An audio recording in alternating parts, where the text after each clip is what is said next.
ওকে, ঠিক আছে। তা আশা করি সবাই জয়েন হয়ে গেছো। তো আমরা শুরু করে দিচ্ছি। দেখো আমাদের এটা হচ্ছে লেকচার 8। সো এই লেকচার 8 আমাদের নির্ণায়ক অঙ্ক করার জন্য খুবই ইম্পর্টেন্ট একটা ক্লাস। নির্ণায়কের অঙ্কগুলো সাধারণত অনেকের কাছে একটু কোডিং লাগে, যে এটা নির্দিষ্ট কোনো নিয়ম না থাকার কারণে তো এটা অনেকে এটা বুঝতে একটু সমস্যা হয়, বা কোনো একটা আননোন একটা ম্যাথ দিলে সেই ম্যাথটা কীভাবে সমাধান করতে হয় অনেকে সেটা ধরতে পারে না। তো এই জন্য আজকের ক্লাসটা একটু মনোযোগ দিয়ে করবা ইনশাল্লাহ। আজকের ক্লাসটা যদি একটু মনোযোগ দিয়ে করো, আমরা নির্ণায়কের ধর্মগুলো যদি ভালো করে বুঝতে পারো, তাহলে নির্ণায়কের কোনো অঙ্ক তোমার কাছে কোডিং লাগবে না, ঠিক আছে? ওকে, তো দেখো শুরু করি। তো ভাই দেখো আমরা শুরুতেই নির্ণায়কের ধর্মাবলী নিয়ে আলোচনা করব। ওকে, তো আমরা প্রত্যেকটা ধর্ম একটু ডিটেলসে শিখবো। দেখো কি বলছে এখানে ভাইয়া, একটু মনোযোগ দিতে হবে। কোনো নির্ণায়কের একটি সারি বা কলামের, একটি সারি হইতে পারে, একটি কলাম হইতে পারে। সো ভাইয়া এখানে একটা মনোযোগ দিয়ে কথা খেয়াল করবা, বা যে ধর্মগুলো সারির জন্য বলবো সেই একই ধর্মগুলো কলামের জন্য প্রযোজ্য। বুঝতে পারছো? অর্থাৎ এখানে ধর্মগুলো, যে ধর্মগুলো সারির জন্য সেই একই ধর্মগুলো কলামের জন্য প্রযোজ্য হবে, ঠিক আছে? তো দেখো এখানে কি লিখছি, কোনো নির্ণায়কের একটি সারি বা কলামের প্রত্যেকটি ভুক্তি যদি শূন্য হয়, তাহলে ওই নির্ণায়কের মানটা শূন্য হবে। ওকে, তাহলে এখানে দেখো তো তুমি ভাই একটু মনোযোগ দিয়ে খেয়াল করলে বুঝতে পারো। দেখো এই নির্ণায়কের একটি সারি বা একটি কলাম যদি প্রত্যেকটা ভুক্তি হয়, যেমন দেখো এখানে প্রথম সারি দেখো তো প্রত্যেকটা ভুক্তি কত, জিরো না? তাহলে প্রত্যেকটা ভুক্তি যদি জিরো হয়, তাহলে সেই নির্ণায়কের মান তোমাকে বের করতে হবে না, তুমি চোখ বন্ধ করে লিখে দিবে এটার নির্ণায়কের মান জিরো। এখন সেই একই কথা ভাই কলামের ক্ষেত্রেও প্রযোজ্য। দেখো এখানে দেখো এই কলামের মধ্যে 2 নম্বর কলামে দেখো প্রত্যেকটা ভুক্তি শূন্য হইতে হবে, এটা মাস্ট। প্রত্যেকটা ভুক্তি কি হতে হবে, শূন্য। প্রত্যেকটা ভুক্তি যদি জিরো হয়ে যায়, তাহলে চোখ বন্ধ করে ওটার নির্ণায়কের মান কত বলে দিবা, জিরো। ঠিক আছে, আশা করি এই ধর্মটা বুঝতে পারছো। ওকে, তো চলো আমরা নেক্সটে যাই। দেখো এখানে কি লিখছি ভাইয়া, আচ্ছা তোমরা একটু এগুলো বোঝার চেষ্টা করো, পরে ভাইয়া যখন এগুলো স্লাইডগুলো দিব এখান থেকে তুমি সুন্দর করে এগুলো নোট করে নিতে পারবা, ঠিক আছে? ওকে, দেখো ভাইয়া এরপর কোন নির্ণায়কের দুটি সারি বা কলাম, এটা একটু বুঝতে হবে। হ্যাঁ দেখো কি বলতেছে, একটু বোঝার চেষ্টা করো ভাইয়া। কোন নির্ণায়কের দুইটি সারি, দেখো দুইটি সারি অথবা অথবা দুইটি কলাম, দুইটি সারি অথবা দুইটি কলাম যদি দেখতে একই হয়, তাহলে সেই ক্ষেত্রে ওই নির্ণায়কের মান কত হবে, জিরো হবে। যেমন দেখো ভাইয়া এখানে দেখা করো নির্ণায়কের দুইটি সারি, দেখো এই প্রথম সারি দেখো তো এ বি সি, দেখো প্রথম সারি যেরকম তৃতীয় সারি ঠিক সেম রকম না? দেখো এখানে এ বি সি আছে, তৃতীয় সারি এ বি সি, তাহলে দুইটা সারি একই রকম হয়ে গেছে না? তো নির্ণায়কের ধর্ম অনুসারে দুইটি সারি যদি একই হয়, সেই নির্ণায়কের মান কত, জিরো। বুঝতে পারছো? তাহলে ভাই একটা কথা বলছি, যে কথাগুলো সারির জন্য প্রযোজ্য, একই কথাগুলো কলামের জন্য প্রযোজ্য। দেখো দুইটি কলামও যদি একই হয়ে যায়, তাহলে সেই ক্ষেত্রে নির্ণায়কের মান কত লিখে দেবা, জিরো। দেখো এখানে লক্ষ্য করতে পারে, দেখো প্রথম কলামের দিকে একটু তাকাও তো, এখানে কি আছে, A1 B1 C1। প্রথম কলাম দেখো A1 B1 C1, একই রকম দেখো তো তৃতীয় কলামটাও দেখো তো A1 B1 C1। তাহলে এই দুইটা কলাম বা একই রকম হয়েছে না? সো দুইটি কলাম যদি একই রকম হয়ে যায়, সেক্ষেত্রে তুমি বলে দিবা এই নির্ণায়কের মান জিরো। বুঝতে পারছো? তাহলে এই সব ধর্মটাও মনে রাখবা। তাহলে নির্ণায়কের যে কোনো দুইটা সারি অথবা অথবা যে কোনো দুইটা কলাম যদি একই হয়, তাহলে তুমি ওইটার বিস্তার করার প্রয়োজন নয়, সরাসরি নির্ণায়কের ধর্ম অনুসারে ওটার মান কত লিখবা, জিরো। সো তুমি চাইলে ম্যাথটা প্রমাণ করতে পারো। ভাইয়া তোমাকে একটা ম্যাথ দিচ্ছি, ধরো তোমাকে একটা ভাইয়া ম্যাথ দিচ্ছি, এটা খেয়াল করো। মনে করো 2 3 4 -5 6 7 2 3 4। ওকে, তুমি দেখো ভাইয়া এই জিনিসটা লক্ষ্য করো, তুমি এটার নির্ণায়কের মান বের করবা। আমরা নির্ণায়কের মান বের করা শিখেছি, দেখবা এটার মান নির্ণায়কের মান জিরো আসবে মাস্ট। কেন? ওই যে দেখো প্রথম সারি তৃতীয় সারি দুইটা সারি একই রকম হয়ে গেছে না? এটার নির্ণায়কের মান জিরো। আরেকটা ম্যাথ করতে পারো কলাম দিয়ে, ধরো আমি একটা কলাম দিচ্ছি 1 -2 4 6 5 9 1 -2 4, দেখবা এটারও নির্ণায়কের মান বের করবো। এগুলো নির্ণায়কের মান বের করা শিখাইছি ভাইয়া। তুমি দেখো এটার নির্ণায়কের মান যদি বের করো, এটার নির্ণায়কের মানও ডেফিনেটলি জিরো হবে। তুমি এগুলো বাসায় বসে প্রমাণটা দেখবা। কেমন, কেন জিরো হচ্ছে বলো ভাই? এখানে প্রথম কলাম 1 -2 4, তৃতীয় কলামও দেখতেছি 1 -2 4, দুইটা কলাম একই হয়েছে, নির্ণায়কের ধর্ম অনুসারে এই নির্ণায়কের মান কত হবে, শূন্য হবে। ক্লিয়ার? সো এই জিনিসগুলো তুমি বাসায় বসে প্রমাণ করতে পারো, ঠিক আছে? ওকে, এরপর দেখো ভাইয়া, আচ্ছা পরেরটা দেখি আমরা। এগুলো একটু তোমরা স্ক্রিনশট তুলে নাও, কিংবা ভাইয়া যখন এগুলো বোঝার চেষ্টা করো, স্লাইড যখন দিব সুন্দর করে নোট করে নিতে পারবা, ঠিক আছে? ওকে ওকে, পরেরটা দেখো।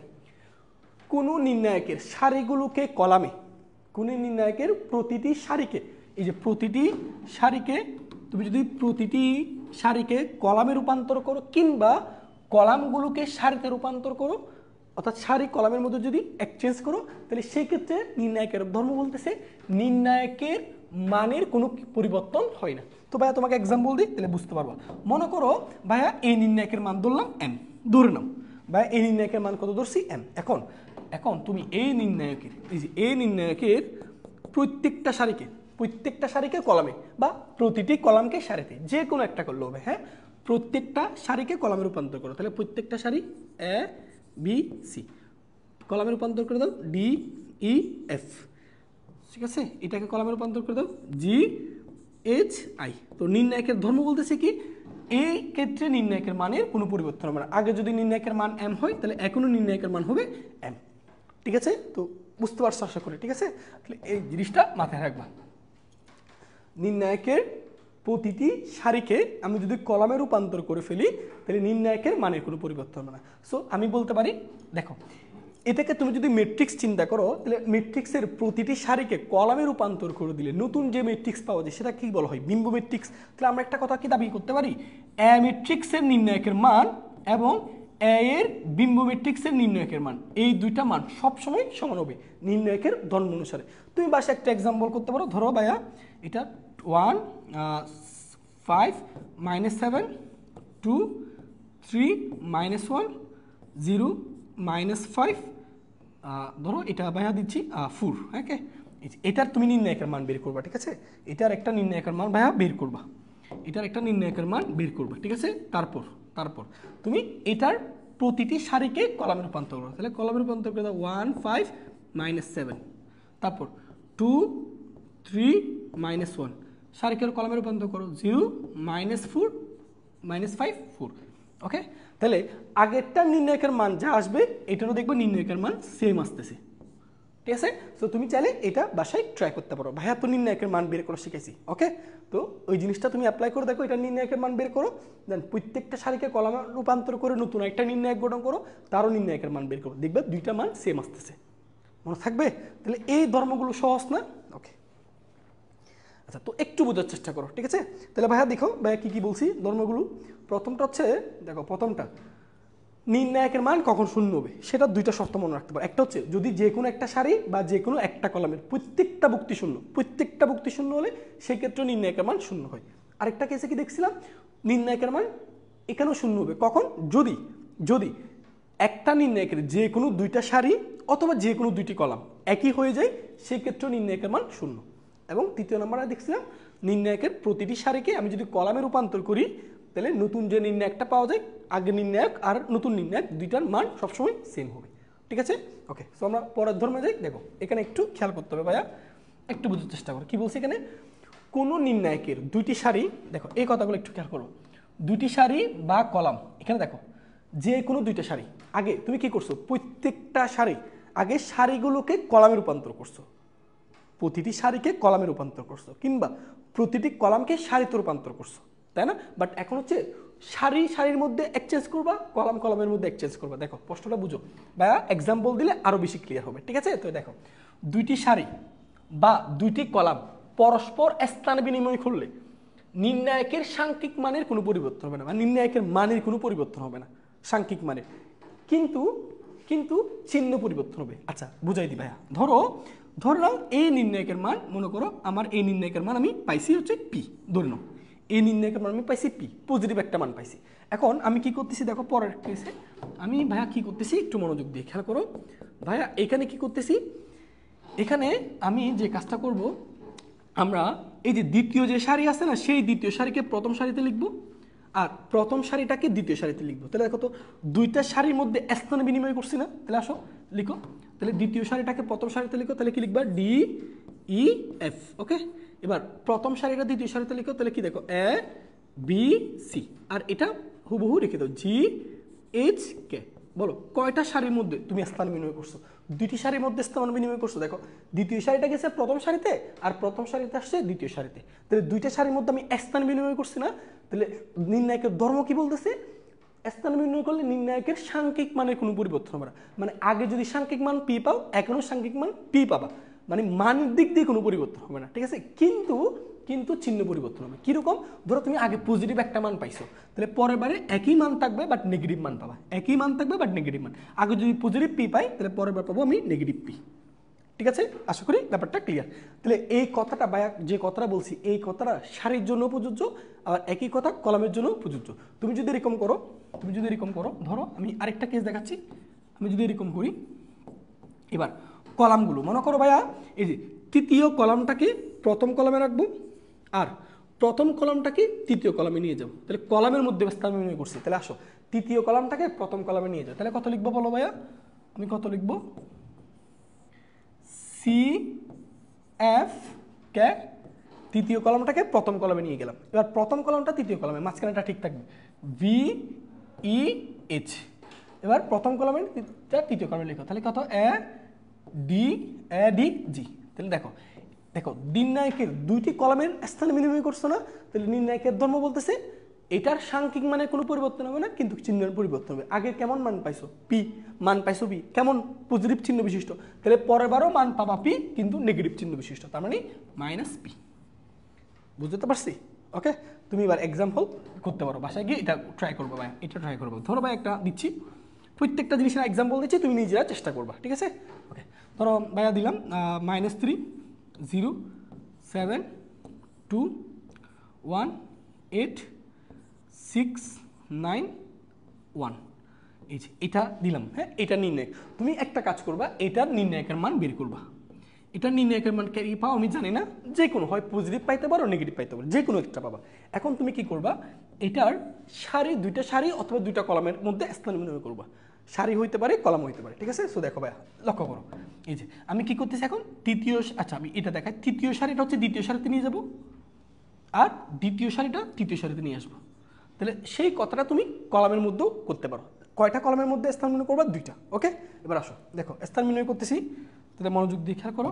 এবার আসো, প্রথমটা ঠিক আছে -3 0 7, এই তৃতীয়টা যাবে দ্বিতীয়টা জায়গায়, তাহলে 6 9 1। তারপর দ্বিতীয়টা তৃতীয়টা জায়গায় নিকো 2 1 8। এবার দেখবা তুমি এই নির্ণায়কের মান বের করে দেখবা, এই নির্ণায়কের মান আর এই নির্ণায়কের মান সেম, বাট চিহ্ন বিপরীত। যদি এটার মান পজিটিভ পাও, এইটার মানও একই মান পাবা, বাট নেগেটিভ। মনে করি এটার মান তুমি 20 পাইছো, আমি জানি না কত, 20 +20 পাইছো, তো এটার মান পাবা -20। এটার মান যদি তুমি -20 পাও, এটার মান পাবা +25। তাহলে মানের কোনো পরিবর্তন হবে না, কিন্তু চিহ্নের পরিবর্তন হবে। বুঝতে পারছো? ওকে,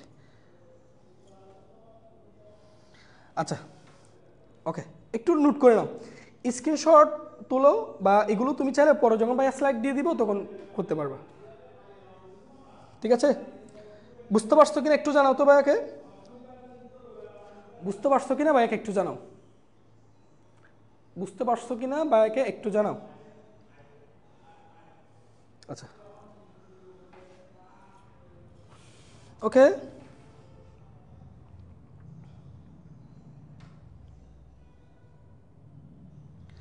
আচ্ছা ঠিক আছে। তো আচ্ছা এবার আসো ভাই একটা এক্সাম্পল দিই, যে ম্যাথ আমরা কীভাবে অ্যাপ্লাই করবো সেটা একটু শিখি। হ্যাঁ, আমরা ম্যাথে কীভাবে অ্যাপ্লাই করবো, দেখো তোমাদের ব্যাপারটা ক্লিয়ার করি, ম্যাথে কীভাবে করবো।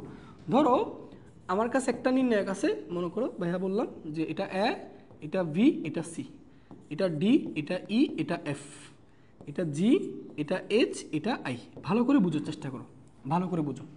ধরো এই নির্ণায়কের মান পজিটিভ চিহ্ন বিশিষ্ট, তাহলে তুমি পরের বারে গিয়ে কী করবে, দেখো এই জিনিসটাকে কি করবে, দেখো আমি এখানে যে কাজটা করব, আমি কলামের মধ্যে স্থান বিনিময় করছি। আমরা কি করবো, আচ্ছা সারির মধ্যে দেখাই, আমরা কি করতেছি এখন, দ্বিতীয় সারিটা হচ্ছে প্রথম সারিতে লিখবো, আর প্রথম সারিটা দ্বিতীয় সারিতে লিখবো। তাহলে লিখো, তাহলে লিখলে কি দাঁড়ায় বলো তো, এখানে যদি লিখো তাহলে কি দাঁড়াবে বলো, এখানে একটু চিন্তা করো, দেখো এই যে, তাহলে লিখো ডি ই এফ। ওকে, তারপর দেখো এরপর প্রথমটা দ্বিতীয়টার জায়গায় লিখো A B C G H I. তাহলে নির্ণায়কের ধর্ম অনুসারে কি বলতেছে, এই ক্ষেত্রে নির্ণায়কের মানের কোনো পরিবর্তন হয় না, কিন্তু চিহ্নের পরিবর্তন হয়। ধরো আগের নির্ণায়কের মান, দেখো আগের নির্ণায়কের মান হচ্ছে পজিটিভ চিহ্ন বিশিষ্ট, তাহলে পরের নির্ণায়কটা কি হবে, নেগেটিভ চিহ্ন বিশিষ্ট।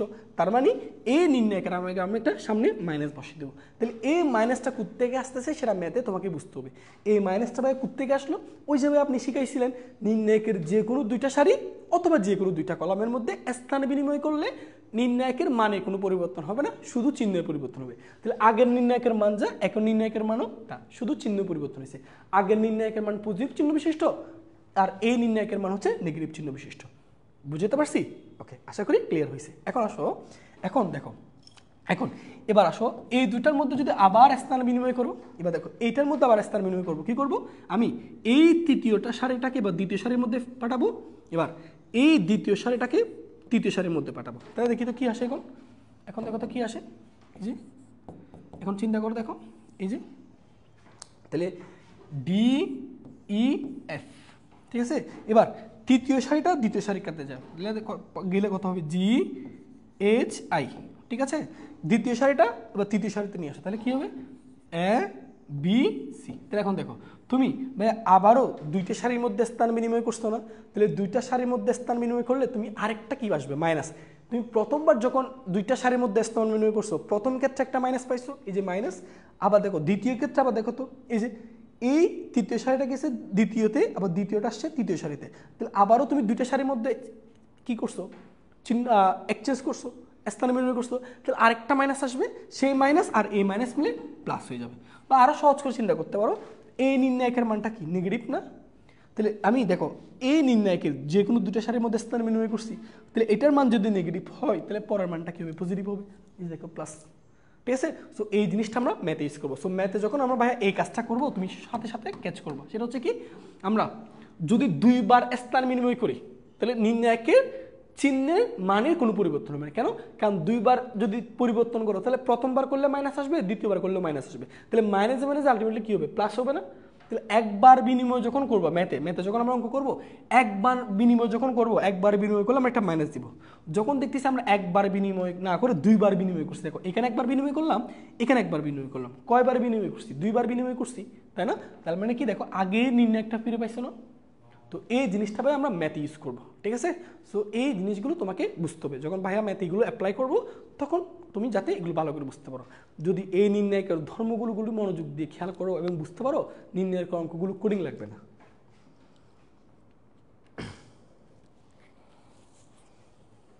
আচ্ছা, তো আশা করি বুঝতে পারছো। ওকে, তো আমরা পরেরটাতে যাই, দেখো। ওকে, এবার আসো, এরপর দেখো এখানে একটু লক্ষ্য করো, এটাও একটু বুঝতে হবে ভাইয়া। হ্যাঁ, এখানে কি বলতেছে দেখো, কোনো নির্ণায়কের একটি সারি বা কলামের প্রত্যেকটা বুক্তিকে, একটু প্রশ্নটা বুঝতে হবে। হ্যাঁ, কোনো নির্ণায়কের একটি সারি বা একটি কলামের প্রত্যেকটা বুক্তিকে আমি যদি কোনো সংখ্যা দ্বারা গুণ করি, নির্ণায়কের মানকেও সেই সংখ্যা দ্বারা গুণ করতে হবে। আচ্ছা, তোমাদেরকে ব্যাপারটা বুঝাই দিই। মনে করো ভাইয়া এই নির্ণায়কের মান আসছে, মনে করো তুমি মনে করো কে, ধরে নাও এই নির্ণায়কের মান হচ্ছে কে। এখন ভাইয়া ধর্ম অনুসারে দেখো ভাইয়া কি করতেছে, এখানে আমরা এখানে যে কাজটা করব, নির্ণায়কের যে কোনো একটা সারি বা যে কোনো একটা কলামকে মনে করো আমি এম দ্বারা গুণ করব। ধরো আমি দ্বিতীয় কলামটাকে এম দিয়ে গুণ করতেছি, তাহলে কি দেখো এ ডি জি, দ্বিতীয় কলামকে এম দিয়ে গুণ করতেছি, তাহলে কত হবে M B M E M H. Okay, এখানে সি, এটা কত সি এফ আই। তাহলে নির্ণায়কের ধর্ম কি বলতেছে, নির্ণায়কের কোনো একটা সারি বা কোনো কলামের প্রত্যেকটা বুক্তিকে কোনো সংখ্যা দ্বারা গুণ করলে, বলো আমি দ্বিতীয় কলামের প্রত্যেকটা সংখ্যাকে আমি কি দ্বারা গুণ করছি, এম দ্বারা গুণ করছি। তাহলে নির্ণায়কের ধর্ম বলতেছে নির্ণায়কের মানকেও সেই সংখ্যা দ্বারা গুণ করতে হবে। তাহলে বলো তো কি দ্বারা গুণ করছি, এম দ্বারা, তাহলে নির্ণায়কের মানকেও সেই সংখ্যা দ্বারা গুণ করতে হবে। নির্ণায়কের মান কত কে, তাহলে এটাকেও এম দ্বারা গুণ করতে হবে, তার মানে এটার মান হবে এম কে, ঠিক আছে। আচ্ছা, তো আরেকটা এক্সাম্পল তোমাকে বুঝাই। ধরো আমার কাছে একটা নির্ণায়ক আছে, মনে করো A1, এটা B1, এটা C1, A2, B2, C2, A3, B3, C3। ওকে, এবার আসো, মনে করো এই নির্ণায়কটাকে আমি কে দ্বারা গুণ করতেছি, অন্য একটা কালার ইউজ করে কে দ্বারা গুণ করতেছি, ঠিক আছে। বুঝো, লক্ষ্য করো, আমরা যখন ভাইয়া তোমাদেরকে যখন ভাইয়া ম্যাট্রিক্স পড়াইছিলাম, সো ম্যাট্রিক্সের কোনো একটা সংখ্যা দ্বারা গুণ করা মানে কি, ওই সংখ্যাটা প্রত্যেকটা বুক্তির সাথে গুণ হওয়া না।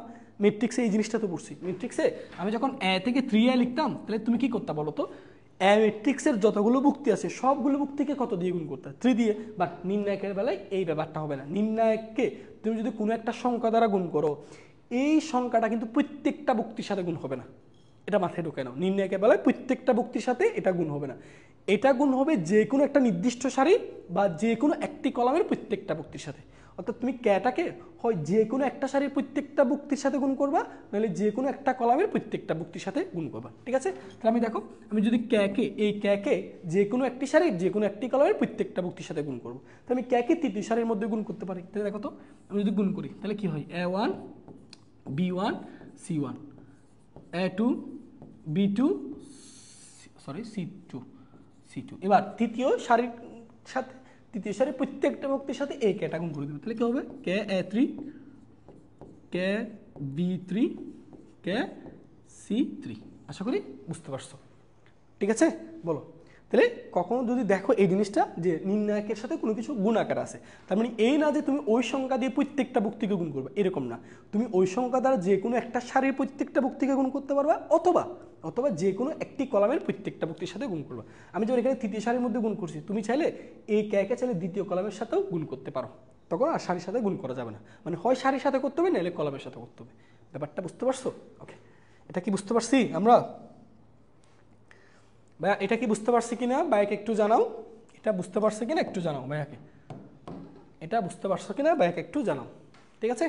আচ্ছা, তো আমরা আরেকটা ব্যাপার দেখি, তোমাদেরকে এটা একটু বলি। মনে করো একটা নির্ণায়ক, মনে করো এটা হচ্ছে একটা নির্ণায়ক, ভাইয়া একটা নির্ণায়ক লিখতেছি A1 A2 A3, ঠিক আছে?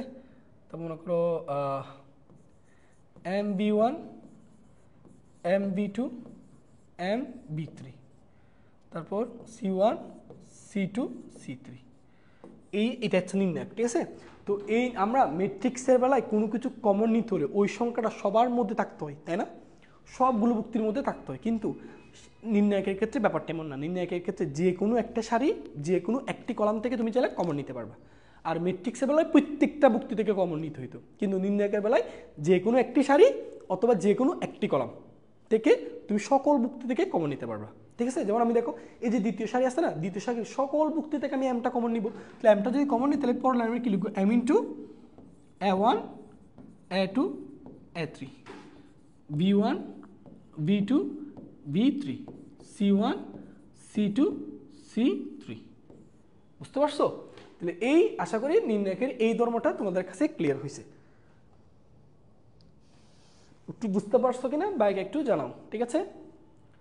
তাহলে নির্ণায়কের সাথে কোনো সংখ্যা গুণ করলে ওই সংখ্যাটা তুমি যে কোনো একটা সারি, যে কোনো একটা কলামের প্রত্যেকটা ভুক্তির সাথে গুণ করবা, এবং যে সংখ্যা দ্বারা গুণ করতেছো না সেই সংখ্যাটা ওই নির্ণায়কের মানের সাথেও গুণ হয়ে যাবে।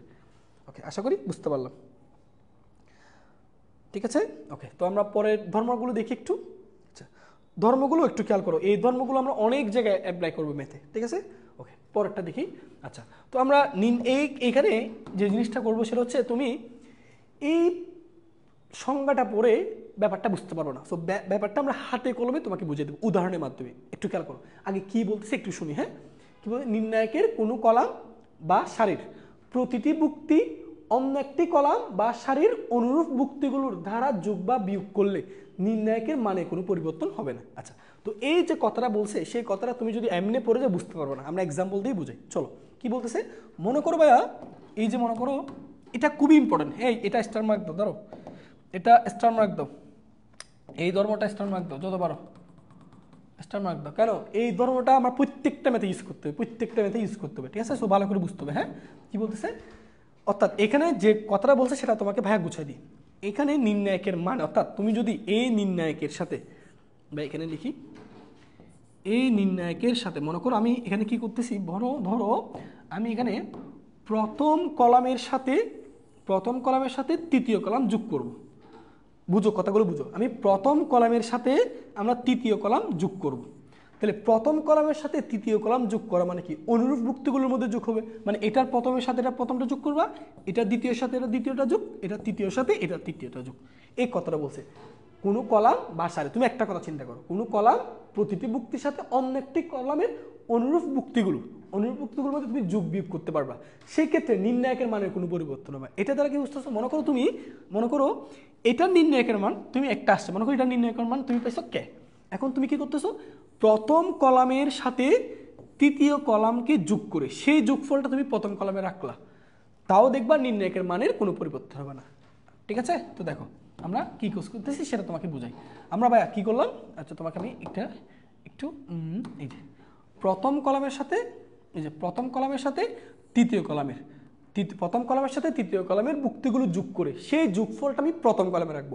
সেই যোগফলটা আমি চাইলে যে কোনো জায়গায় রাখতে পারি, প্রথম কলামে রাখতে পারি, চাইলে তৃতীয় কলামে রাখতে পারি, ঠিক আছে? তো আমি প্রথম কলামে রাখতেছি। তাহলে প্রথম কলামে রাখলে কি হবে দেখো তো, A1 প্লাস C1, ওকে। তারপরটা দেখো কি, A2 প্লাস C2, তারপরটা দেখো এই যে A3 সাথে C3 গুণ অনুরূপ ভুক্তিগুলোর মধ্যে A3 প্লাস C3। তাহলে এখন নতুন করে এখন প্রথম কলামটা দেখো তো চেঞ্জ হয়ে গেছে না? আগে প্রথম কলাম ছিল A1 A2 A3, এখন প্রথম কলামটা হয়েছে A1 plus C1 A2 plus C2 A3 plus C3। বাকি দুইটা কলাম হুবহু রেখে দিব,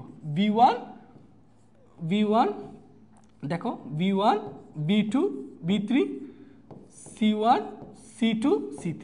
সো নির্ণায়কের ধর্ম অনুসারে আগের নির্ণায়কের মান যা পাইছো এখনের নির্ণায়কের মানও সেম পাবা। বাট এখানে তোমাকে একটা কথা উল্লেখ করতে হবে, দেখো এখানে ভাইয়া নতুন করে প্রথম কলামটা তৈরি হয়েছে না? খেয়াল করছো?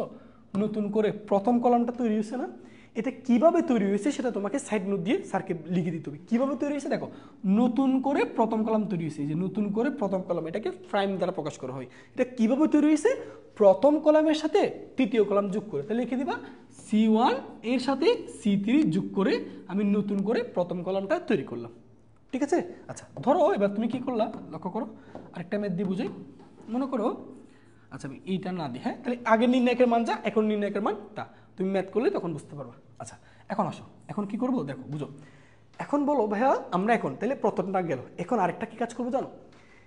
এখন দেখো বুঝো, আমরা এই যে দ্বিতীয় কলাম আছে না, দ্বিতীয় কলাম থেকে তৃতীয় কলামটা বিয়োগ করব, দ্বিতীয় কলাম থেকে তৃতীয় কলামটা বিয়োগ করব, যোগও করা যায় বিয়োগও করা যায়। দ্বিতীয় কলাম থেকে তৃতীয় কলামটা বিয়োগ করব, সেই বিয়োগ ফলটা আমি চাইলে দ্বিতীয় কলামে রাখতে পারি, চাইলে তৃতীয় কলামেও রাখতে পারি, আমার খুশি। ধরো আমি দ্বিতীয় কলামে রাখবো, তাহলে আসো এবার প্রথম কলামটা ঠিক রাখতেছি A1 A2 A3 এবার দ্বিতীয় কলাম থেকে তৃতীয় কলাম বিয়োগ, তাহলে এই কলাম থেকে এই কলামকে বিয়োগ মানে অনুরূপ যুক্তিগুলোর মধ্যে বিয়োগ করবা। তাহলে আবার এই প্রথমটার সাথে এটা প্রথমটা বিয়োগ করবা, তাহলে কত লিখবো এখানে V1 মাইনাস C1, এখানে কি লিখবো V2 মাইনাস C2, এখানে কি লিখবো V3 মাইনাস C3। এই যে দেখো নতুন করে দ্বিতীয় কলাম তৈরি হয়েছে না, এবার এটাকে অপরিবর্তন রেখে দিব C1 C2 C3। তাহলে নির্ণায়কের ধর্ম কি বলে, আগের নির্ণায়কের মান যা এখন নির্ণায়কের মানও সেম।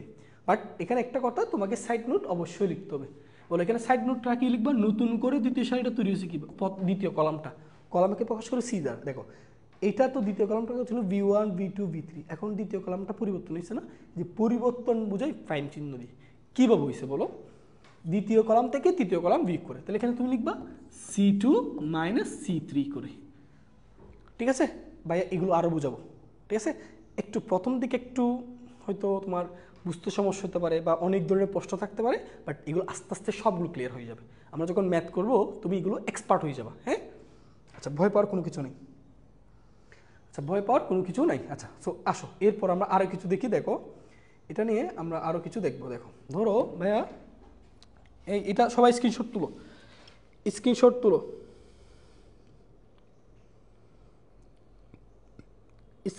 তুলো, তুলছো? ওকে, আচ্ছা তো তুলো হয়েছে আশা করি, এগুলো মুছে দিচ্ছি। আচ্ছা তো ভাইয়া যে কথাগুলো কলামের জন্য বলতেছি না, একই কথা সারির জন্য হবে। দেখো সারির জন্য আমি লিখতেছি, এখানে লক্ষ্য করো। আচ্ছা এখানে তোমাদের দেখাই, ধরো আমি এখানে দেখো একটু বোঝার চেষ্টা করবো, একটু খেয়াল করো। এখন আমি মনে করো, আচ্ছা কলামের মধ্যে যখন আমরা যোগ বিয়োগ করতেছি, তাহলে এই যে অনুরূপ যুক্তিগুলোর মধ্যে পাশাপাশি যোগ করবা। মনে করো তুমি দ্বিতীয় কলামের সাথে প্রথম কলাম যোগ করলা, তার মানে এই না যে তুমি জাস্ট A1 এর সাথে C1 যোগ করবা, না, প্রথম কলামের সাথে তৃতীয় কলাম যোগ হওয়া মানে কি প্রত্যেকটা যুক্তির সাথে যোগটা করতে হবে, এবং যোগটা হবে অনুরূপ যুক্তিগুলোর মধ্যে। এটার 1 এর সাথে এটা 1 যোগ, এটা 2 এর সাথে 2 যোগ, এটা 3 এর সাথে এটা 3 যোগ। ঠিক আছে, ওই কথাটা লিখছি। এবার আসো একই কথাগুলো তুমি সারির জন্য করতে পারবা। যেমন আসো আমি এখন সারির ব্যাপারটা বোঝাই। তুমি এখন ভাইয়া প্রথম সারি থেকে দ্বিতীয় সারিকে বিয়োগ করবা বা যোগ করতে পারো। আমি যোগ করতেছি, প্রথম সারির সাথে দ্বিতীয় সারিটা যোগ করতেছি। তাহলে প্রথম সারির সাথে দ্বিতীয় সারি যদি যোগ করো, তাহলে যোগটা করবে দেখো এই যে প্রথম সারির সাথে দ্বিতীয় সারির যোগ। তাহলে এই প্রথম সারির সাথে দ্বিতীয় সারি যখন যোগ করবা, তাহলে যোগ কীভাবে করবা, অনুরূপ যুক্তিগুলোর মধ্যে। এটার 1 এর সাথে এটার 1 গুণ, এটা 2 এর সাথে এটা 2 যোগ, এটা 3 এর সাথে এটা 3 যোগ, অনুরূপ যুক্তিগুলোর মধ্যে যোগ করতে হবে। ঠিক আছে, ওকে এবার আসো তাহলে যোগটা করি।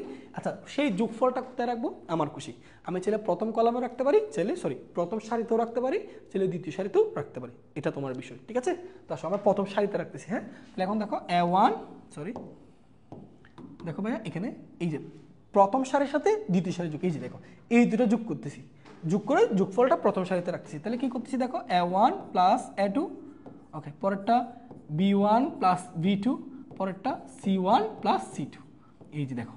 ঠিক আছে, প্রথম সারির সাথে দ্বিতীয় সারি যোগ করছো। এখন সেই সাইড নোটটা অবশ্যই তোমাকে লিখতে হবে, পরীক্ষায় অবশ্যই লিখতে হবে অঙ্ক যখন করবা। তাহলে বলো, এখন বলো প্রথম সারিটা আগে যেরকম এখন কি এরকম আছে, চেঞ্জ হয়ে গেছে না? তাহলে প্রথম সারি পরিবর্তনশীল সারি বলা হয়, হ্যাঁ, প্রাইম দিয়ে। কিভাবে তৈরি হয়েছে বলো, কি কাজ করছো? প্রথম সারির সাথে দ্বিতীয় সারি যোগ করছো, তাহলে এখানে লিখবা R1 প্লাস R2। ঠিক আছে, ঠিক আছে। এবার আসো, এখন কি করব দেখো। এখন ভাইয়া আমার ইচ্ছা হলো আমি আমি তৃতীয় সারিটা পরিবর্তন মানে দ্বিতীয় সারিটা পরিবর্তন করব। কিভাবে করব? আমরা দ্বিতীয় সারি থেকে তৃতীয় সারি বিয়োগ করব, এবং সেই বিয়োগ ফলটা চাইলে আমি তৃতীয় সারিতেও রাখতে পারি, চাইলে দ্বিতীয় সারিতে রাখতে পারি, তোমার খুশি, তুমি যেখানে রাখো। ঠিক আছে, আচ্ছা আমি ধরো তুমি তৃতীয় সারিতে রাখবো, আমি দ্বিতীয় সারি থেকে তৃতীয় সারি বিয়োগ করতেছি, বিয়োগ ফলটা আমি তৃতীয় সারিতে রাখবো। তাহলে কি করবো, উপরেরটা ঠিক রেখে দাও, A2 B2 C2, এটা পরিবর্তন করলাম না। তাহলে পরিবর্তন করলাম তৃতীয় নাম্বার সারিকে। কি পরিবর্তন করছি?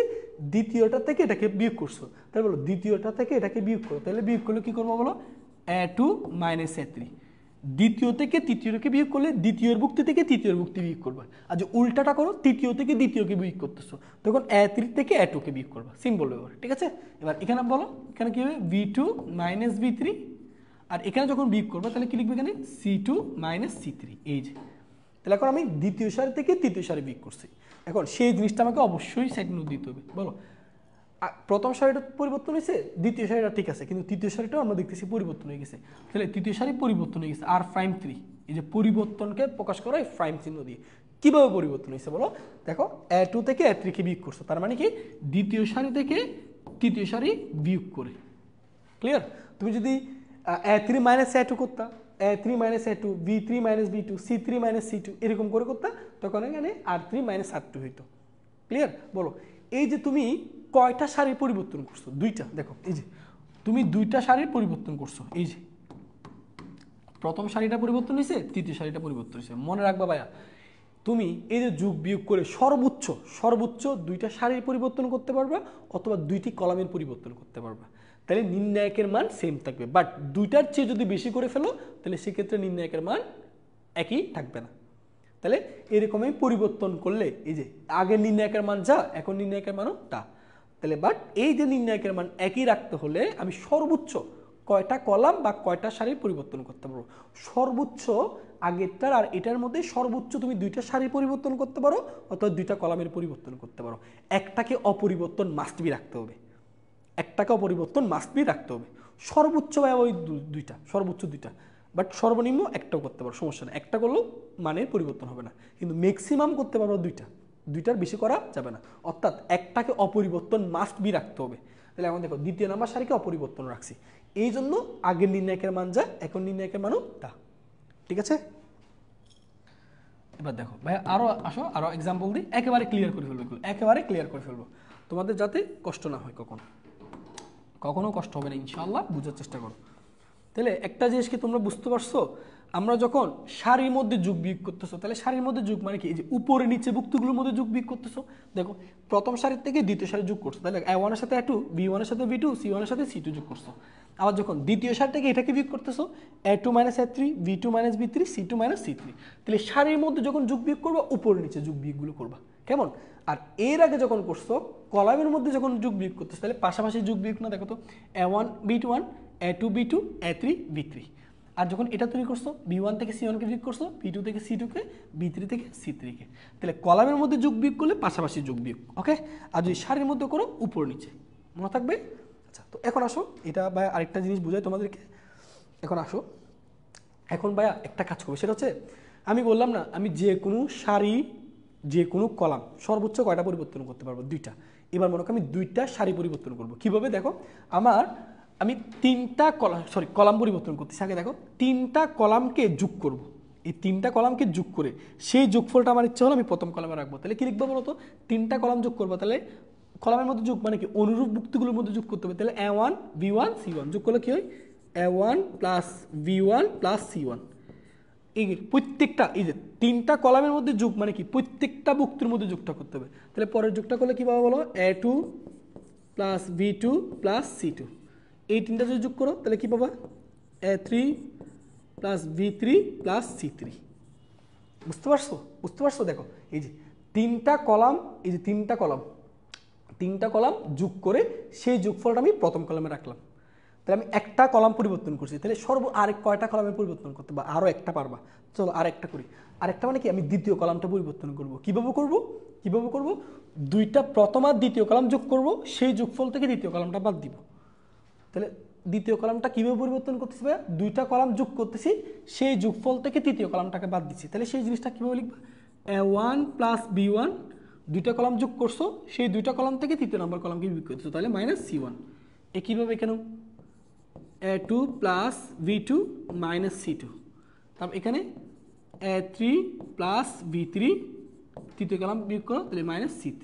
বলো কয়টা কলাম পরিবর্তন হয়ে গেছে? দুইটা, আর করা যাবে না। তাহলে বাকিটা অপরিবর্তন রেখে দাও, C1 C2 C3। ঠিক আছে, এবার অবশ্যই পাশের সাইড নোট দিতে হবে। আগের নির্ণায়কের মান যা, এখনো নির্ণায়কের মান সেম পাবা। তাহলে পাশের সাইড নোট কীভাবে দিবা? নতুন করে প্রথম কলামটা কীভাবে তৈরি হয়েছে? তিনটা কলাম যোগ করে C1 plus C2 plus C3 করে। ঠিক আছে, নতুন করে দ্বিতীয় কলামটা তৈরি হয়েছে কীভাবে? C'2 কীভাবে তৈরি হয়েছে তোমরা বলো? প্রথম দ্বিতীয় কলাম যোগ করছি, C1 প্লাস C2 করছি, প্রথম দ্বিতীয় কলাম যোগ করছি, সেই যোগফলতে তৃতীয় কলামকে বিয়োগ করছি, তাহলে মাইনাস C3। বুঝতে পারছো? তাহলে বা যে কথাগুলো কলামের মধ্যে বলতেছি সেই একই কথাগুলো সারির জন্য প্রযোজ্য। ঠিক আছে, তাহলে সারির মধ্যেও তুমি কয়টা সারির পরিবর্তন করতে পারো? সর্বোচ্চ দুইটা। ঠিক আছে, বুঝতে পারছো কিনা বা একটু জানাও। যারা ক্লাস আসো একটু জানাও তো বুঝতে পারছো কিনা। এগুলো যদি বুঝতে পারো তাহলে কোনো ম্যাথ তোমার কোডিং লাগবে না, বুঝতেছো? তাহলে কলামের মধ্যে যখন যোগ করবা পাশাপাশি যোগ, প্রত্যেকটা ভুক্তির মধ্যে যোগ করতে হবে। ঠিক আছে, অনুরূপ ভুক্তিগুলোর মধ্যে, এটা 1 এর সাথে এটা 1, এটা 2 এর সাথে এটা 2, এটা 3 এর সাথে এটা 3, আর সারির মধ্যে যোগ প্রয়োগ করবা উপরে নিচে। বুঝতে পারছো কিনা একটু জানাও তো ভাইয়ারা। ওকে, বোঝা গেছে? ঠিক আছে, সহজ তাই না? আচ্ছা আসো, তাহলে এইটুকু আশা করি ক্লিয়ার হয়েছে। আচ্ছা পরেরটা দেখি আমরা। ওকে, পরেরটা দেখো, এই যে এটা একটু খেয়াল করি, কোডিং লাগবে না, কেমন? দেখো কি বলতেছে কেন। আচ্ছা আমরা কথাটা একটু বুঝি, তারপর আমরা এই কথাটা একটু পড়ে নিই। সো পড়লে আসলে বুঝে যায় না, আমরা এক্সাম্পল দিয়ে বুঝবো আগেরটার মতো। একটি নির্ণায়কের একটি সারি বা কলামের ভুক্তিগুলোর সাথে ওই নির্ণায়কের অপর এক বা একাধিক সারি বা কলামের ভুক্তিগুলোর কে গুণিতক যোগ করলে নির্ণায়কের মান অপরিবর্তিত থাকবে। আশা করি কিচ্ছু বোঝা নেই, মাথার উপর দিয়ে গেছে তাই না? আশা করি বোঝার উপায় নেই এখান থেকে। সো চলো আমরা এক্সাম্পল দিই, এক্সাম্পল দেখলেই বুঝতে পারবা। ঠিক আছে, আচ্ছা কি বলতেছে লক্ষ্য করো ভাই, এক্সাম্পল দিয়ে বুঝাই দিই। মনে করো আমি এখানে প্রথম কলামের সাথে দ্বিতীয় কলামের গুণিতক যোগ করব। তো এটার গুণিতক মানে কি? মনে করো ভাইয়া তুমি এই যে এখানে যে সংখ্যাটা দেখতেছো, এই যে তৃতীয় কলাম, এই তৃতীয় কলামের সাথে তুমি যদি কোনো একটা সংখ্যা, মনে করো আমি 5 হইতে পারে, 5 যদি সংখ্যা গুণ করি তাহলে এখানে 5b1 5b2 5b3, তখন এই পুরোটাকে বলবো গুণিতক। কার গুণিতক? দ্বিতীয় কলামের গুণিতক। তাহলে দ্বিতীয় কলামের গুণিতক বলতে কি, দ্বিতীয় কলামের সাথে কোনো সংখ্যা যদি গুণ করো, যে গুণফলটা পাও সেটাকে বলা হয় দ্বিতীয় কলামের গুণিতক। ঠিক আছে, আমি এক্সাম্পল দিই। মনে করো এটা 1 2 1 2 4 3 5 6 1 -2 -3। ভাইয়া বললাম প্রথম কলামের সাথে আমি 2 গুণ করবো, তাহলে প্রথমের সাথে 2 গুণ করলে কত হবে? এখানে 2, এখানে পাবো 4, এখানে পাবো 8। তাহলে প্রথম কলামের সাথে আমি কত গুণ করছি বলো তো? এই যে প্রথম কলামের সাথে ভাইয়া কত গুণ করছি? প্রথম কলামের সাথে ভাইয়া 2 গুণ করছি না? তার মানে 2 গুণ করার পর দেখো আমি এটা 2 পাইছি, এটা 4 পাইছি, এটা 8 পাইছি। তাহলে আমি কি বলবো? এই প্রথম কলামের গুণিতক হচ্ছে কোনগুলো? 2 4 8। বুঝতে পারছো? আশা করি ক্লিয়ার হয়েছে। আচ্ছা তো দেখো, তাহলে আমি এই যে তাহলে এটার সাথে একটা গুণিতক, তাহলে আমি মনে করো ভাইয়া এখানে প্রশ্নটা বুঝিবার, আমি প্রথম কলামের সাথে দ্বিতীয় কলামের একটা গুণিতক যোগ করতে পারি। তাহলে যোগটা কীভাবে করবো দেখো। আচ্ছা আমি আগে বলি এটার গুণিতক কি। মনে করো আমি এটাকে কে দিয়ে গুণ করব, এটাকে কে দিয়ে বা এম দিয়ে গুণ করবো, এম দিয়ে। এই দ্বিতীয় কলামটাকে আমি ভাইয়া কি দিয়ে গুণ করতেছি? এম দিয়ে গুণ করতেছি, এম দিয়ে, স্মল এম লিখি, এম দিয়ে গুণ করতেছি। তাহলে এম দিয়ে গুণ করলে আমি এটার গুণিতক পাবো MB1 MB2 MB3। আমি প্রথম কলামের সাথে চাইলে এই দ্বিতীয় কলামের গুণিতক যোগ করতে পারি, এটাই আমাদের নির্ণয় ধর্ম বলতেছে। তাহলে গুণিতক যোগ করলে কত পাবো? A1 plus MB1 A2 plus MB2 A3 plus N B3। আশা করি ক্লিয়ার। ওকে, তাহলে বাকিটা রেখে দাও V1 V2 V3, তারপর C1 C2 C3। তাহলে নির্ণায়কের ধর্ম কি বলতেছে? আগের নির্ণায়কের মান যা, এখন নির্ণায়কের মানও তা। তো পাশে অবশ্যই সাইড নোট দিতে হবে। সাইড নোট কি? নতুন করে প্রথম কলামটা তৈরি হয়েছে কীভাবে বলো তো? প্রথম কলামটা তৈরি হয়েছে কীভাবে?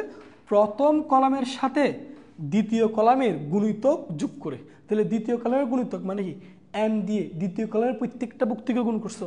তাহলে দ্বিতীয় কলামের গুণিতক হচ্ছে কোনটা? MC2। MC2, এই যে MC2টা হচ্ছে দ্বিতীয় কলামের গুণিতক। সেই গুণিতকের সাথে প্রথম কলামটা যোগ করছি, সেই যোগফলটাই আমাদের নতুন করে প্রথম কলামটা তৈরি হয়েছে। ঠিক একই কথা সারির জন্য প্রযোজ্য। ঠিক আছে? আচ্ছা, ঠিক আছে ভাইয়া, বুঝলাম। ওকে, এগুলো একটু মনোযোগ দিয়ে খেয়াল করো। ইনশাল্লাহ আমরা যখন এগুলোর ম্যাথ করব, ম্যাথ করলে যখন আমি এগুলো একদম প্রয়োগ করবো বা এক্সাম্পল দিব, তখন তোমাদের কাছে বিষয়টা আরও ক্লিয়ার হবে। ঠিক আছে? ওকে, ঠিক আছে। ওকে, শেষ করছো ইনশাল্লাহ? আচ্ছা, স্ক্রিনশট তুলতে হবে। হ্যাঁ, স্ক্রিনশট তুলে নাও, ভাইয়া টাইম দিলাম।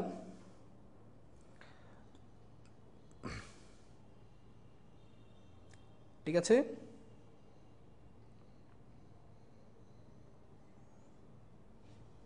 ওকে, ডান। হ্যাঁ, ওকে, আমার পরেরটাতে দেখি। হ্যাঁ, এই পরের ম্যাথটাও কিন্তু খুবই ইম্পর্টেন্ট। দেখো, একটু বোঝার চেষ্টা করো, তাহলে কোডিং লাগবে না। হ্যাঁ, আমরা একটা কাজ করে দাঁড়াও। দেখো, ধরো আগে এটা একটু বাদ দিয়ে দিই। দেখো, এটা একটু খেয়াল করবা, তাহলে বিষয়টা সহজ লাগবে। দেখো ভাইয়া, এখানে কি বলতেছে? যদি কোনো নির্ণায়কের কোনো কলাম বা সারির প্রতিটি বুক্তি দুইটি পদের যোগফল বা বিয়োগফল রূপে প্রকাশিত হয়, তাহলে যদি কোনো নির্ণায়কের কোনো কলাম বা সারির, কলাম হইতে পারে, সারির জন্য হইতে পারে, যদি বুক্তিগুলো দুইটি পদের যোগফল বা বিয়োগফল রূপে প্রকাশিত হয়, যেমন দেখো এই নির্ণায়কের দিকে দেখো, প্রথম যে কলামটা আছে সেই কলামে দেখো তো এই বুক্তি, দুইটি বুক্তি দেখো তো, এই যে কি আকার আছে? যোগ আকার আছে না? দেখো, প্রতিটি বুক্তির দুইটি পদের যোগফল, দুইটি পদে দেখো দুইটি পদের যোগফল বা বিয়োগফল রূপে প্রকাশিত হয়, তবে সেই নির্ণায়ক থেকে আমি কয়টা নির্ণায়ক লিখতে পারবো? দুইটা। এই নির্ণায়ক থেকে আমি ভেঙে কয়টা নির্ণায়ক লিখতে পারবো? দুইটা। দুইটা নির্ণায়কের যোগফল বা বিয়োগফল রূপে প্রকাশ করা যায়। আচ্ছা, তো আমি কথার সাথে একটু এই জিনিসটা তোমাকে বুঝিয়ে দিচ্ছি এক্সাম্পল দিয়ে। দেখো, মনে করবো আমার কাছে একটা নির্ণায়ক আছে, সেই নির্ণায়কের মধ্যে যে কোনো কলামে হইতে পারে, যে কোনো সারিতে হইতে পারে। মনে করো এই কলামে, বলো এই কলামে আমাদের কয়টা করে পদ আছে? দুইটা করে পদ। দেখো, দুইটা করে ভুক্তি যোগাকার আছে। তাহলে আমি চাইলে এই নির্ণায়ক থেকে দুইটা নির্ণায়ক গঠন করতে পারবো। কীরকম? এই যে দেখো, যেগুলো V1 V2 V3 C1 C2 C3, এগুলো হুবহু দুইটা নির্ণায়কে থাকবে। দেখো, এই যে এখানেও আছে, এই নির্ণায়কেও আছে, আবার এই নির্ণায়কেও আছে। এবার যে দুইটা ভুক্তি যোগাকার আছে তাদেরকে আমরা আলাদা করব। তাহলে একটা নির্ণায়ক লিখবো A1 A2 A3 দিয়ে। দেখো, A1 A2 A3 দিয়ে লিখবো, মাঝখানে যদি প্লাস থাকে তাহলে প্লাস দিব, মাইনাস থাকলে মাইনাস দিব। আর আরেকটা নির্ণায়ক লিখবো ABC, অর্থাৎ দ্বিতীয় ভুক্তি দিয়ে, দ্বিতীয় যেটা যোগাকার আছে সেটা দিয়ে। তাহলে দেখো ABC দিয়ে লিখলাম। আর বাকি এই যে দুটো আছে না, সেই দুইটা এখানে বসে যাবে। একেবারে সহজ, এই দুইটা এখানে বসে যাবে। ঠিক আছে, এই যে দেখো বসে গেল। ঠিক আছে, এবার তুমি চাইলে উল্টা দিক দিয়ে চিন্তা করতে পারো। এই দুইটা যোগ করলে তুমি এটা পাচ্ছ কিভাবে? দেখো, আচ্ছা, এই দুইটার মধ্যে কমন জিনিস কোনটা? দেখো তো, V1 V2 V3 C1 C2 C3, V1 V2 V3 C1 C2 C3, এই দুইটা অংশ কমন না? কমন না? তাহলে যে দুইটা কমন থাকবে সেগুলো লিখে ফেলবা প্রথমে। এরপর দেখো ভিন্ন আছে কোনটা? A1 A2 A3 ABC, কি আকার আছে? যোগ আকার আছে। তাহলে এই দুইটাকে যোগ করে দাও, A1 plus A2 plus B A3 plus C। যোগ থাকলে যোগ করবা, বিয়োগ থাকলে বিয়োগ করবা। বুঝতে পারছো? ক্লিয়ার? আচ্ছা, স্ক্রিনশট তুলো, স্ক্রিনশট তুলো। আচ্ছা, সাউন্ড কমে গেছে কি বলো? আচ্ছা, স্ক্রিনশট তুলো। সাউন্ড তো ঠিক আছে, স্ক্রিনশট তুলো। আচ্ছা, সাউন্ড কমে গেছে কি বলো? সাউন্ড ঠিক আছে? তোমার মোবাইলে একটু সাউন্ডটা বাড়ায় নাও। সাউন্ড তো ঠিক আছে, সাউন্ড ঠিক আছে। ওকে, ঠিক আছে, এবার আসো। তাহলে আমি এই যে এখানে কলামের জন্য দেখাইছি। দেখো ভাই, এখানে কলামের জন্য দেখাইছি যে কলাম। ঠিক আছে, এই যে কলাম, এই প্রথম কলামে যে কোনো একটা কলামে যদি দুইটা, এই যে প্রতিটি ভুক্তির দুইটি পদের, প্রতিটি ভুক্তি, যে এইগুলো হচ্ছে ভুক্তি, এই ভুক্তিগুলো যদি দুইটা পদের যোগ আকারে অথবা বিয়োগ আকারে থাকে তাহলে এখান থেকে তুমি দুইটা নির্ণায়ক লিখতে পারবা। একই কথা ভাই কলামের জন্য প্রযোজ্য। এই যে দেখো সারির জন্য প্রযোজ্য, এটার দিকে তাকাও তো, এই যে এটাতে তৃতীয় নাম্বার সারিটার দিকে একটু তাকাও। তৃতীয় নাম্বার সারি দেখো তো, এই সারির প্রত্যেকটা ভুক্তির মধ্যে দুইটা পদ বিয়োগ আকার আছে না, দুইটা পদ বিয়োগ আকার আছে। তাহলে এইটা থেকে আমি চাইলে দুইটা নির্ণায়ক গণনা করতে পারবো। কিরকম? এই যে দেখো যে দুইটা অংশ কমন সেই দুইটা অংশ লিখে নিলাম, এই যে লিখে নিলাম।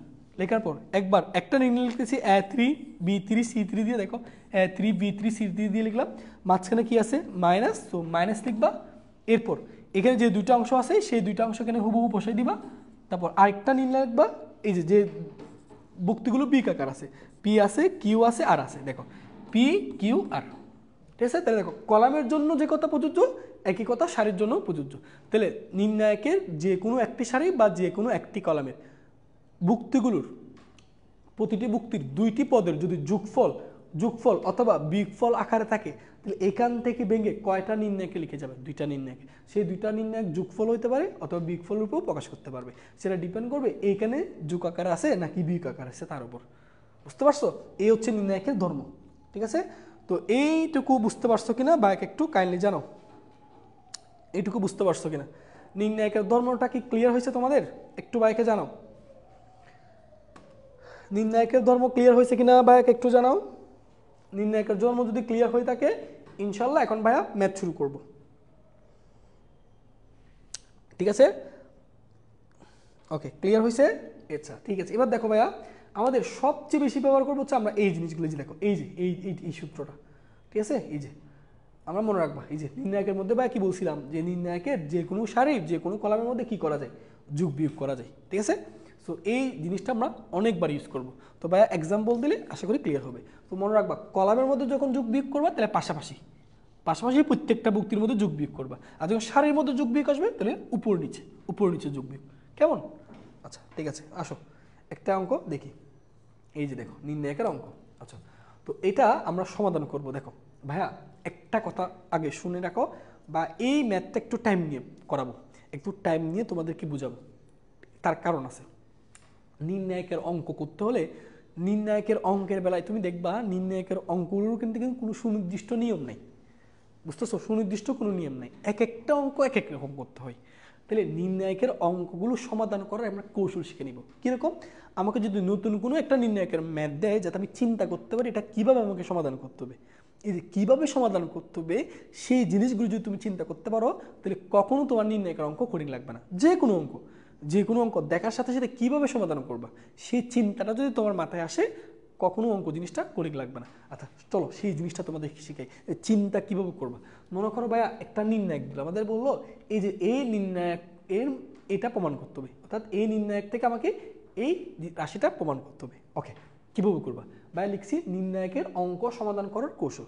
তো দেখো অঙ্ক সমাধান করার কৌশলের মধ্যে সবচেয়ে যে জিনিসটা খেয়াল করবা, নির্ণায়কের অঙ্ক সহজ করার বা অঙ্ক তুমি নির্ণায়কের যে বিস্তার করবা বা নির্ণায়কের মান বের করবা, বা তোমাদেরকে এর আগের লেকচার ভিডিওতে পড়াইছিলাম হয়তো মনে থাকার কথা, যে নির্ণায়কের বিস্তার করাটা কখন সহজ হয়?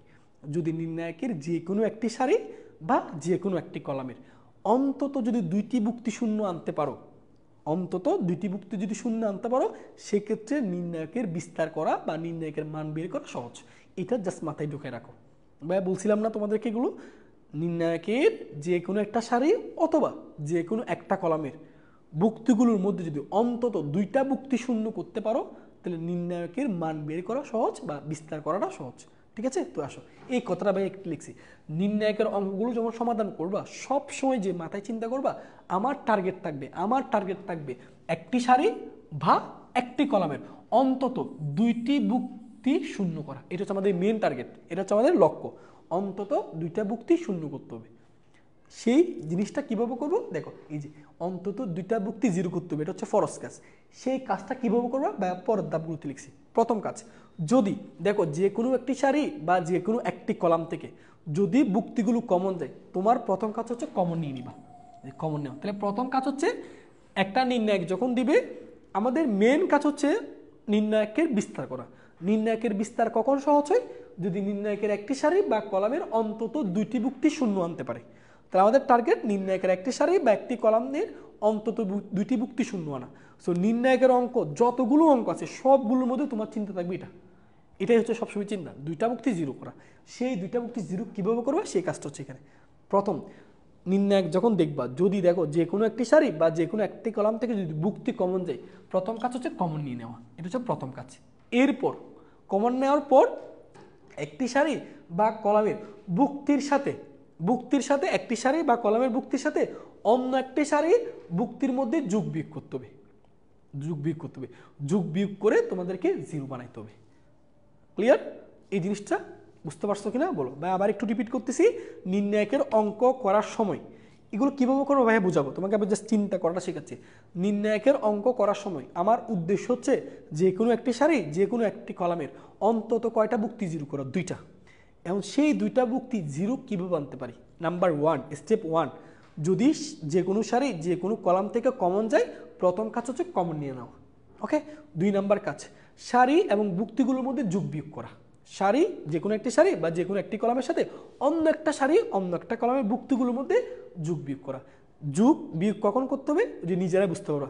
জিরো কীভাবে আনা যায়, জিরো আনার জন্য যদি যোগ করতে হয় তাহলে যোগ করবা, জিরো আনার জন্য যদি বিয়োগ করতে হয় বিয়োগ করবা। ক্লিয়ার? ওকে, এবার আসো। আচ্ছা, বিস্তার না করে সমাধান, এবার এগুলো করাবো। বিস্তার না করে সমাধান কীভাবে করতে হয় এই টাইপেরও ম্যাথ আছে, এগুলো ভাইয়া ধাপে ধাপে সামনে যাচ্ছে, সবগুলো করাবো, কোনো ম্যাথ বাদ যাবে না, একটা একটা খেয়াল করো, ঠিক আছে? আচ্ছা চলো ভাইয়া এটা একটু তোমাদেরকে করে দিই। এই যে এইখান থেকে ভাইয়া কাজ শুরু, এই যে এখান থেকে ভাইয়া কাজ শুরু, এই যে, ঠিক আছে? এবার এখানে লিখতেছি, একটু মনোযোগ দিয়ে খেয়াল করতে হবে, একটু খেয়াল করো। এটা হচ্ছে আমাদের লেফট হ্যান্ড সাইড, ঠিক আছে? এটা হচ্ছে আমাদের লেফট হ্যান্ড সাইড। ওকে, আচ্ছা ধরো এটা হচ্ছে আমাদের লেফট হ্যান্ড সাইড, এই যে এটা ভাই আমাদের লেফট হ্যান্ড সাইড। তাহলে এই লেফট হ্যান্ড সাইড থেকে এটা প্রমাণ করতে হবে, ঠিক আছে? এখন আসো, প্রথম কাজ, উদ্দেশ্য কি ভাইয়া? বারবার বলতেছি, উদ্দেশ্য কি যেন? দুইটি বুক্তি জিরো করা, যে কোনো সারি যে কোনো কলামের অন্তত দুইটি বুক্তি জিরো করা। ওকে, তাহলে সেই জিরো করার জন্য কাজ কয়টা করতে হবে? দুইটা কাজ। কমন গেলে কমন নেওয়া। বলো কমন কিছু যাচ্ছে না, তাহলে কমন দেখো, কমন নিতে হলে প্রত্যেকটা বুক্তির মধ্যে এ থাকতে হবে, প্রত্যেকটা কলামের মধ্যে বি থাকতে হবে, এখানে প্রত্যেকটার মধ্যে সি থাকতে হবে, তাহলে কমন নিতে পারবা। কমন যায় না, তাহলে কমন যাচ্ছে না। তাহলে পরের স্টেপ হচ্ছে কি, সারিগুলোর বা কলামের মধ্যে যোগ বিয়োগ করা, সারি বা কলামের মধ্যে যোগ বিয়োগ করা। আচ্ছা এখন আসো, এখন আমার প্রশ্ন হচ্ছে ভাই আমি, আচ্ছা সারির মধ্যে কি যোগ বিয়োগ করবো নাকি কলামের মধ্যে যোগ বিয়োগ করবো, বুঝবো কীভাবে? দেখো ভাইয়া, বুঝার সহজ উপায় দেখো ভাইয়া, এই ওয়ানগুলো দেখো তো, এই ওয়ানগুলো পাশাপাশি আছে না, পাশাপাশি আছে না? তাহলে পাশাপাশি থাকলে কিসের মধ্যে যেন যোগ বিয়োগ করতে হয়? কলামের মধ্যে। যে ভাই শুরুতে বলছি পাশাপাশি করতে হয়, পাশাপাশি যোগ বিয়োগ কিসের মধ্যে করতে হয়? কলামের মধ্যে। আর যদি উপরে নিচে দেখো, উপরে নিচে দেখো, তাহলে উপরে নিচে যোগ বিয়োগ করতে হয় কার মধ্যে? সারির মধ্যে।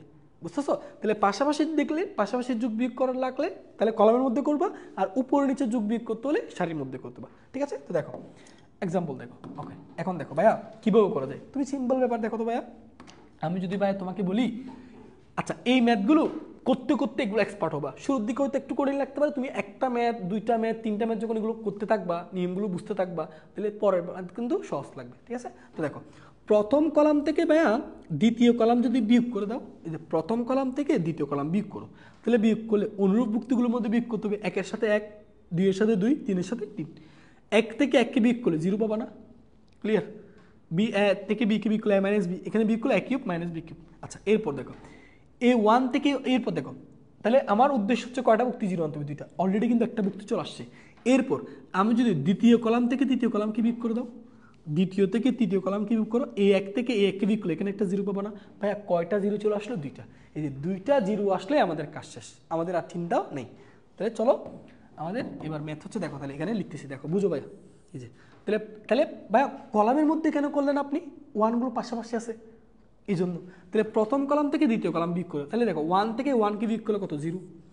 এ থেকে বিকে বিয়োগ করতে হবে, কলামের মধ্যে বিয়োগ করে প্রত্যেকটা বুক্তির মধ্যে বিয়োগ করতে হবে। তুমি এমন না যে ওয়ানের মধ্যে ওয়ানের বিয়োগ করলো বাকি গুলো করলো না, এমন না, প্রত্যেকটা বুক্তির মধ্যে করতে হবে। তাহলে এ থেকে বিকে বিয়োগ করো, এ মাইনাস বি, এটা বিয়োগ করলে এ কিউব মাইনাস বি কিউব। ওকে, দেখো একটা জিরো আসলো, প্রথম সারিতে একটা জিরো আসলো, সারি তো হইতে পারে, কলাম হইতে পারে, ঠিক আছে? এবার আসো, অন্তত কয়টা বুক্তি আনতে হবে? দুইটা। আচ্ছা আরেকটা কীভাবে না যায়, এই ওয়ান থেকে ওয়ানকে বিয়োগ করে দেখো, দ্বিতীয় কলাম না, দ্বিতীয় কলাম থেকে তৃতীয় কলামকে বিয়োগ করতেছি, তাহলে আসো ওয়ান থেকে ওয়ানকে বিয়োগ করলে জিরো, বি থেকে সিকে বিয়োগ করলে বি মাইনাস সি, এটা থেকে এটাকে বিয়োগ করলে B cube minus C cube. ভাইয়া আর কি করা যাবে না? আপনি বলছেন ভাইয়া এরকম পরিবর্তন হয় দুইটা কলামের মধ্যে করতে পারবো, দুইটা সারির মধ্যে করতে পারবো, সর্বোচ্চ পরিবর্তন। এই যে এইটাকে পরিবর্তন করে সর্বোচ্চ দুইটা কলাম পরিবর্তন করা যাবে, দুইটা সারি পরিবর্তন করা যাবে, এর বেশি করা যাবে না। এর বেশি করলে নির্ণায়কের মান একই থাকবে না। তাহলে একটাকে অপরিবর্তন রাখতে হবে। তাহলে একটাকে অপরিবর্তন বলতে আমি তৃতীয় নম্বর কলামটাকে অপরিবর্তন রাখতেছি। তাহলে দেখো 1c পাশে অবশ্যই সাইড নোট দিতে হবে, অবশ্যই। এটা ফরজ কাজ, না দিলে নাম্বার কেটে ফেলবে। নতুন করে প্রথম কলাম তৈরি হয়েছে কীভাবে তুমি নিজেই বলো। প্রথম কলাম থেকে দ্বিতীয় কলাম বিয়োগ করে লিখবা c1 - c2 করে। দেখেন ভাইয়া দ্বিতীয় কলাম আগে এরকম ছিল, এখন এরকম পরিবর্তন হয়ে গেছে। তাহলে পরিবর্তন বোঝায় প্রাইম চিহ্ন দিয়ে। দ্বিতীয় কলাম কিভাবে পরিবর্তন করছি, দ্বিতীয় কলাম থেকে ভাইয়া তৃতীয় কলামকে বিয়োগ করে দিই, দ্বিতীয় কলাম থেকে তৃতীয় কলামকে বিয়োগ করে c2 - c3। বুঝতে পারছো? সহজ না? ওকে, পরেরটা দেখো। ওকে, এর পরেরটা দেখো, এগুলো মুছে দিচ্ছি। ওকে, এটুকু শেষ করো সবাই।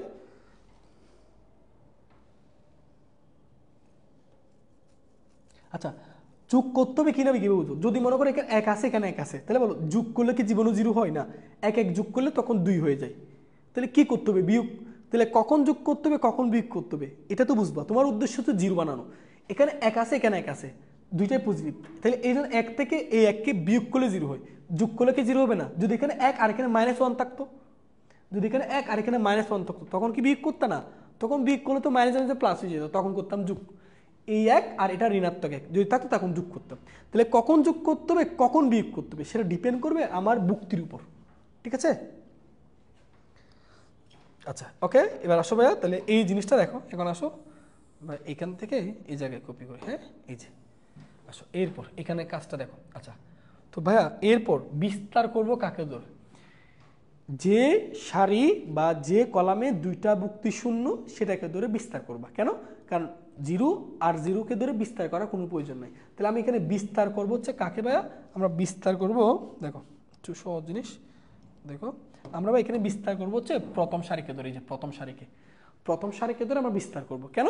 কারণ প্রথম সারিতে দুইটা মুক্তি 0 আছে। তাহলে ভাইয়া এই 0 আর 0কে ধরে বিস্তার করার কোনো প্রয়োজন আছে না? 0কে বিস্তার করলেও 0, এই 0 ধরে বিস্তার করলেও 0, এগুলোকে বিস্তার করতে হবে না। তাহলে বিস্তার করব কাকে ধরে? 1কে। এই যে এই 1কে ধরে, এই 1কে ধরে বিস্তার করলে 1 বরাবর কলাম বাদ যাবে আর 1 বরাবর সারি বাদ যাবে। তাহলে 1কে ধরে যখন বিস্তার করবা এখানে লিখবা 1 এর সাথে তার সহগুণক। বিস্তার করার জন্য কি লিখতে হবে মনে আছে ভাইয়া? বিস্তার করার জন্য তার কি লিখতে হয়? সহগুণক, মনে আছে না? তাহলে 1, এখন বলো তো ভাইয়া এটার উপযুক্ত চিহ্ন, এটার উপযুক্ত চিহ্ন কি বলতো? কর্ণ বরাবর আছে, তাহলে এটার উপযুক্ত চিহ্ন প্লাস, এই জন্য +1 দিলাম। তাহলে এইটার সহগুণক কি হবে? এই বরাবর কলাম বাদ, এই বরাবর সারি বাদ, বাকি যে 4টা ভুক্তি আছে সেগুলো নিয়ে যে নির্ণায়কটা গঠন করবে সেটা হচ্ছে তার সহগুণক। তাহলে এটা সহগুণক কত হবে? -b, এখানে কি আছে? b - c, তো এখানে কি a³ - b³, এখানে b³ - c³। বুঝলাম বলো, সহজ না? এখন আসো, 1টা তো লিখতে হবে না, তাই না? আচ্ছা, a - b, b - c। ভাইয়া a³ - b³ সূত্র আমরা সবাই জানি, a - b তারপর a² plus ab plus b²। ওকে, আচ্ছা পরেরটা দেখি। এই যে b - c, এখানে a³ - b³ সূত্র, তাহলে b - c b² plus bc plus c²। ঠিক আছে, তুলো।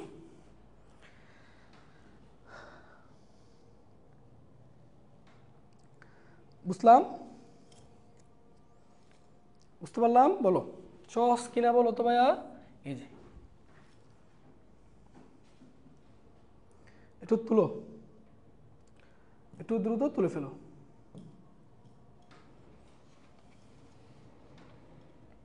তুলেছ? বলো, একটু দ্রুত তুলে ফেলো।